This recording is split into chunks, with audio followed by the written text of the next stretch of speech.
of people have been anxiously awaiting the arrival of the Bachmann Dash 9s, formerly made by Aristo-Craft. And we're going to open this up and take a look at it and see how good of a job they did on it.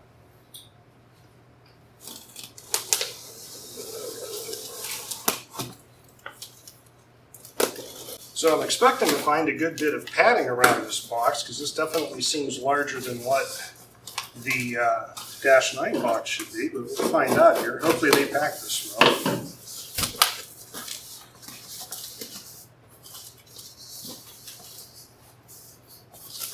So, well, first looking in here, I'll tilt this forward. Looks like we got some cardboard on the top.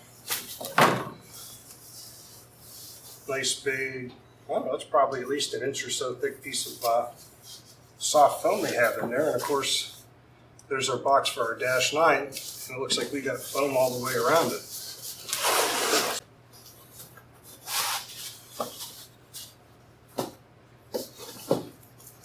And let's see.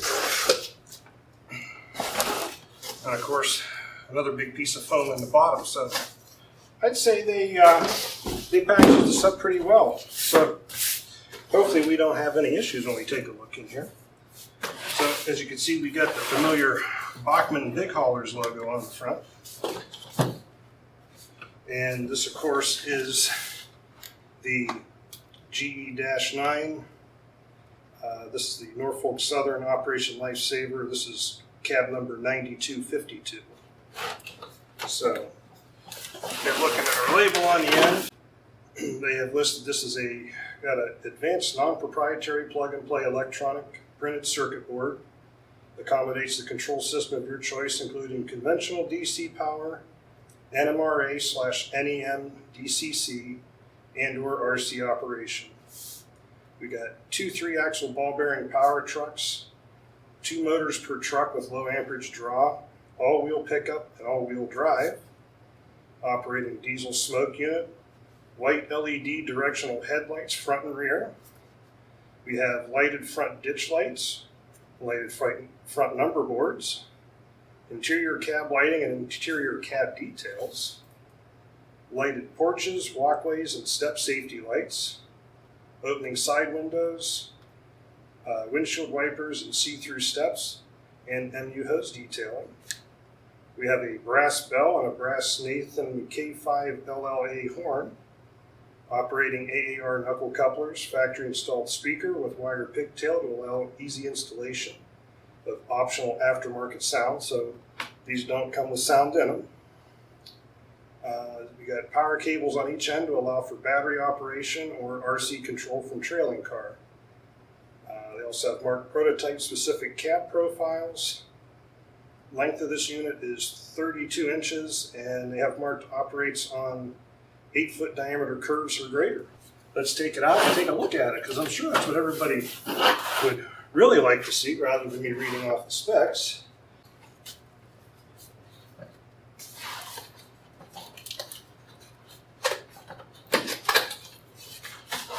So, let's see. Put both ends up here so it's easier to slide this out.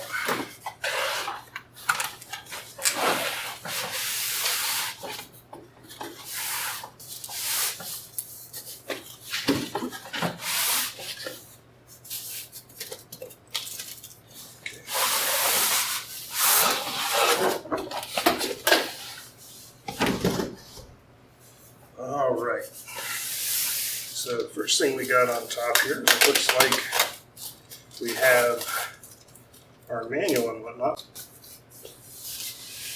And we actually have the 2 halves of the styrofoam taped together, which I think was a good decision. Nothing wrong with making sure that if there is some sort of accident, the foam doesn't come apart. But it's almost kind of like taunting you, making you have to work harder to get it out of there, you know? Let's see here.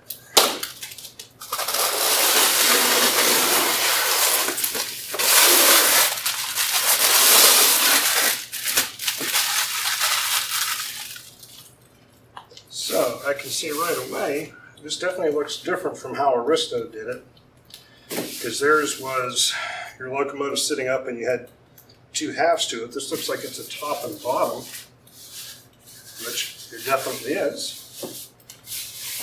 There's our Dash 9 sitting in there. Looks like we got a few extra pieces taped up on the top of the styrofoam here. We'll take a look at those in a moment. And it does look like they have this packed quite well. This is not going to move around in shipping from what I can see. All right, so seeing as this is packed fairly well, try and make sure we take this out of here properly. Of course, we always have our silica gel packets in there. We always want to make sure we keep those away from pets, animals, or friends named Nico that might eat them. Just kidding, Nico. Or as Dan Gilchrist likes to call these, the don't eat me packets. So, looks like we have some foam wedges at each end that keeps this from moving end to end. And that's pretty snug.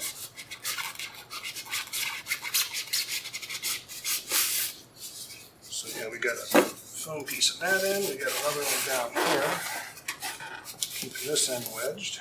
And it looks like they got an extra piece of plastic that goes in between the foam wedge there and the end so it doesn't rub on the paint. And we don't have any type of lifting straps underneath this, but it looks like the plastic is one piece, so we should be able to just use that to lift it straight up. Let's see. Yep, that worked. Of course, another don't eat me packet. Probably something important to keep in mind if you have one of these and for some reason later on you decide you're going to ship it, make sure you save these pieces, because if you put it back in here without those in the ends when you ship it, that thing's going to slide from end to end and you're probably going to end up with railings and other items broken. Alright, so let's take a look here.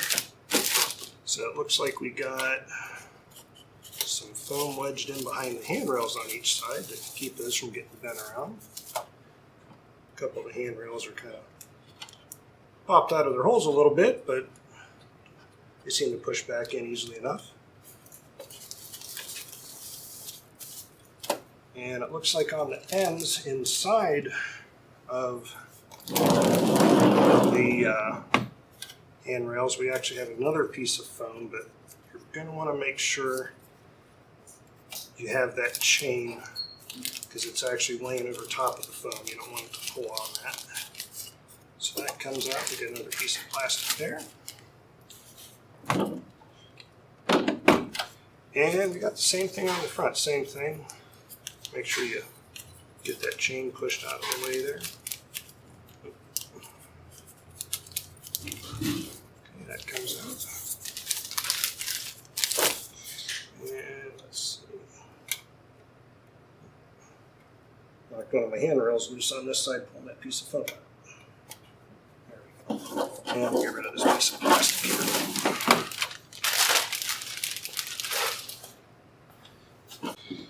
So, first impressions. I think it looks like a very nicely painted model. The lettering and graphics all look nice and crisp on it.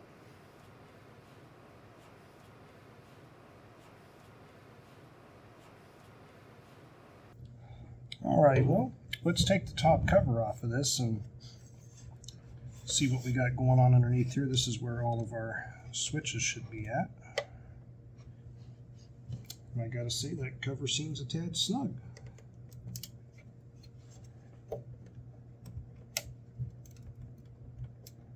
Wow. Snug is an understatement. In all fairness, I didn't own any of the Dash 9s. Oh, there we go. Any of the Dash 9s when Aristo made them. Maybe they were just as snug, but I'm going to worry about that falling off. So, just our simple top cover there. And looking down inside here, looks pretty familiar. See, we got all of our switches, we got our smoke unit. One thing to note is I see our smoke unit actually has 4 wires going to it. If I remember correctly, Aristo only had 2, so I don't know if maybe they have a separate set of leads for powering the fan and another set for heating up the smoke fluid or not. I know one thing that is different is we got this NMRA large scale switch, and from what I remember reading on this, NMRA standard versus large scale is basically just kind of the polarity.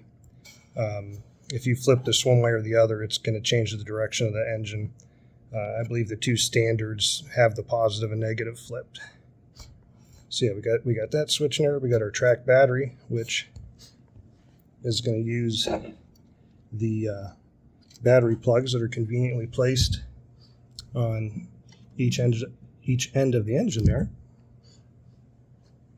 Of course, we got an on-off switch for motor, smoke unit, and of course our lights. All right, so looking at the instructions, it looks like our plug-and-play socket should be up inside of here, so we just have to take this top cover off. And we actually just have 6 screws. We got 1, 2, 3, 4, 5, and 6. We got 6 small Phillips head screws, so let's take those out of there. So it looks like what we have to do is lift this back up and then angle it. Looks like we might have some wires down there, and then this slides out of there. And there is our plug-and-play socket. Now, on the old Aristo stuff, you just had a single pin header jumper in there that wasn't fancy. It looks like the one that they have on there does a little bit more. But if you pull that out of there, there's our standard socket.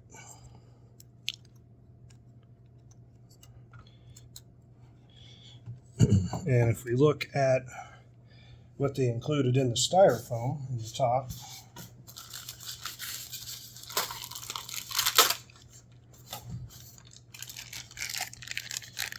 they actually included this guy. Let's take it out of plastic. Looks like actually in that package they also included us a MU cable if you want to connect 2 of these engines together and run them on battery. So what they included is essentially an adapter board.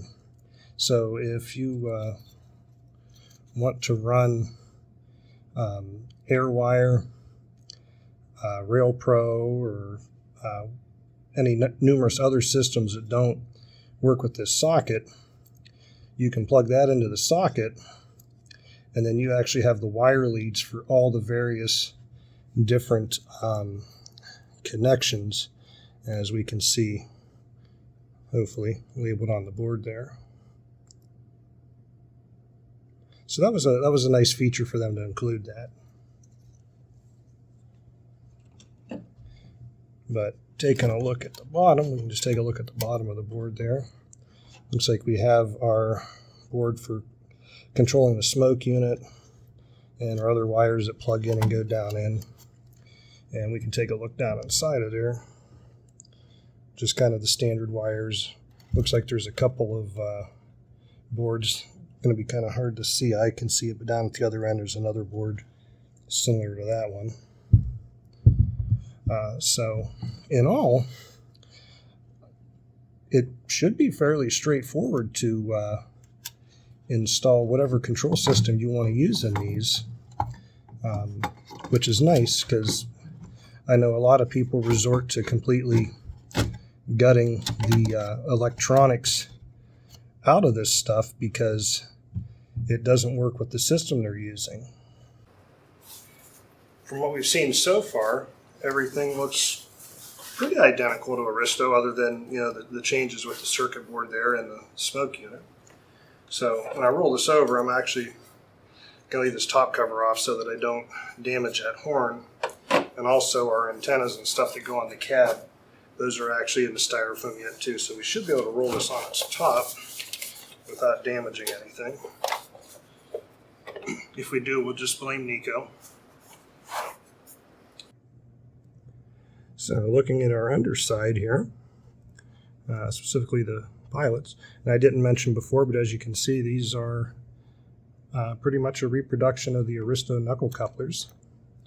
Looks like they still mount the same way there. Got the centering spring on them.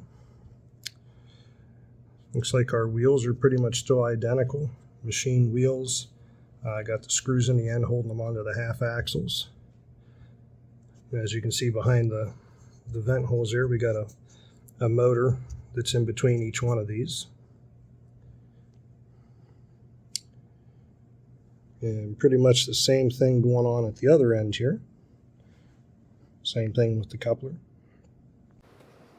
So nothing too super exciting to see on the underside, but it looks all pretty standard. So I guess the next thing for us to do is to take a look at this running and see what we think. All right, so we got it on the track here to take a look-see at how it's going to run. Now, I was going to show you, I don't want to put these detail parts on yet.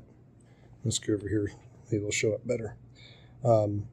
They do have included in here separately your sunshades and the antennas that sunshades and antennas go up on top there. One other thing they do give you is Bachmann does actually include a small bottle of smoke fluid, it appears. I'm not going to be putting any smoke fluid in this at the moment because, again, I'm going to be rolling this over later on because I'm going to put KDs on it. And it's every time I put smoke fluid in something, a minute later I got to roll it over and I got smoke fluid everywhere. Let's see what we got going on here for lighting, what that looks like. Looks like we got some nice warm white LEDs for ditch lights, headlights. We've got walkway light, number boards, cab lights. Uh-oh. Where's our engineer at? Ah, no. He's laying down on the job. We're going to have to fire him. And we should have lights on the rear. Of course, you know, we got our step lights. Oh, kind of pan past that. There's a walkway light there. And then when we reverse, we should have reverse lights. Yep. Warm white LEDs on the back, so that's nice looking. So let's take a look at how well it runs here.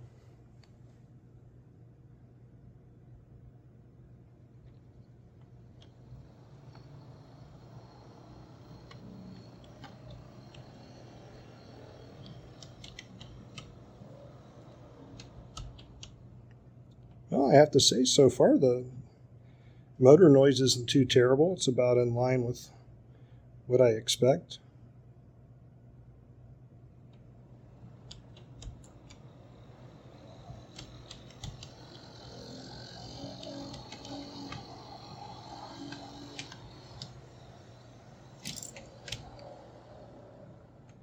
Well, not too bad.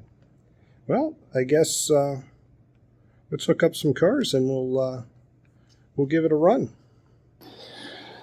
All right, so let's see how this runs.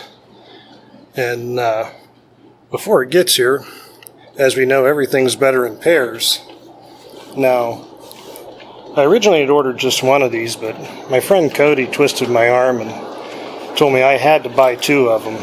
You know, just in case my wife's watching. It's not my fault, dear. It's all Cody's.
Well, so overall, they seem like a very nicely detailed engine. Graphics, lettering look nice and crisp on them. Of course, we have our plug-and-play sockets, so we can, in my case, I'm going to put Revolution in there, but this will easily take just about anything with the adapter board they put in there. So if you like Rail Pro or Airwire, Loco Link, I'm sure there's some I'm forgetting. So I also want to give a shout out to the Riverside Railroad Club. This is their layout I was using today to give these a test run. They're nice enough to let me use their layout, and I did want to mention, if you'd like to see this layout in person or would like to buy some G-Scale, the club coming up on June 3rd this year from 10 a.m. to 4 p.m. is having their third annual Northeast Ohio large-scale train show, which is an all G-Scale show. I believe it's about 40 to 50 tables. I can tell you last year, the year before that, both great shows. All the vendors that came were happy. I don't think I saw anybody walk out the door without buying something. So that's in, because I should mention, that's in Warren, Ohio. And if you'd like to get some more info on it, you can look up the club on Facebook. Just go to Facebook and search for Riverside Railroad Club. Or if you look in the description of the video, because I should probably put a link in there, or you can check out their website at riversiderr.org. So thanks everybody for watching this unboxing and review, and I hope you found it informative.